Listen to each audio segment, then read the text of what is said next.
নমস্কাৰ বন্ধু বান্ধৱীসকল, মোৰ অসমীয়া গৃহিণী ইউটিউব চেনেলটোলৈ আপোনালোক সকলোকে পুনৰবাৰ স্বাগতম জনাইছোঁ। আজি মই গুৱাহাটীত বৰমাৰ ঘৰত আহিছিলোঁ আৰু বৰমাৰ ঘৰৰ পৰাই ভিডিঅ' আৰম্ভ কৰিছোঁ।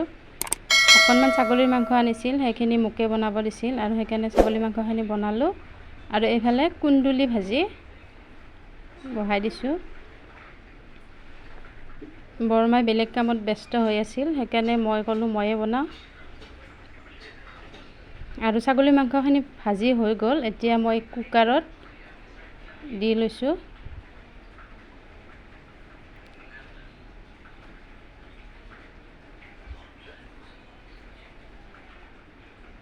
আৰু ইয়াত মছলা পাতি গোটেইখিনি দি লৈছোঁ একেলগে। এতিয়া ইয়াত উতলা গৰম পানী দিম।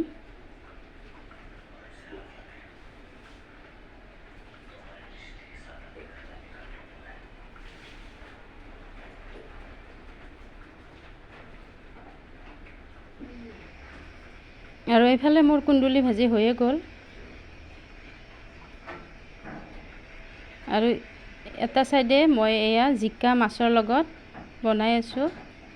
অকণমান মাছ আছিল আৰু সেই জিকা অলপমান বৰমাই কাটি দিছিল আৰু সেই তাৰে বনাই আছোঁ।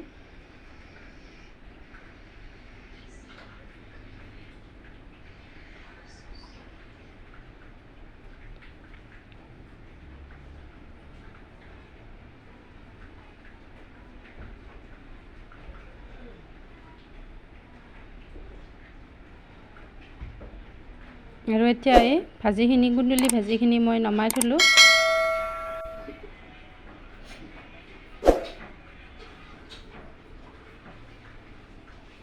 এইফালে জিকাখিনিও ধুনীয়াকৈ সিজি গৈছে। এতিয়া ইয়াত মই পানী দিম আৰু এইফালে গেছত মই গৰম পানী দি দিছোঁ।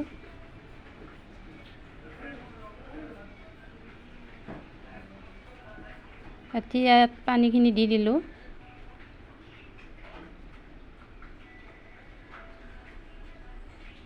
আৰু একফালে ভাতটো উঠাই দিছোঁ কুকাৰত, যিহেতুকে বৰমাই অন্য কামত ব্যস্ত হৈ আছে, সেইকাৰণে ময়ে গোটেইখিনি বনালোঁ। আৰু এতিয়া ইয়াত মাছ কেইপিচ দিছোঁ।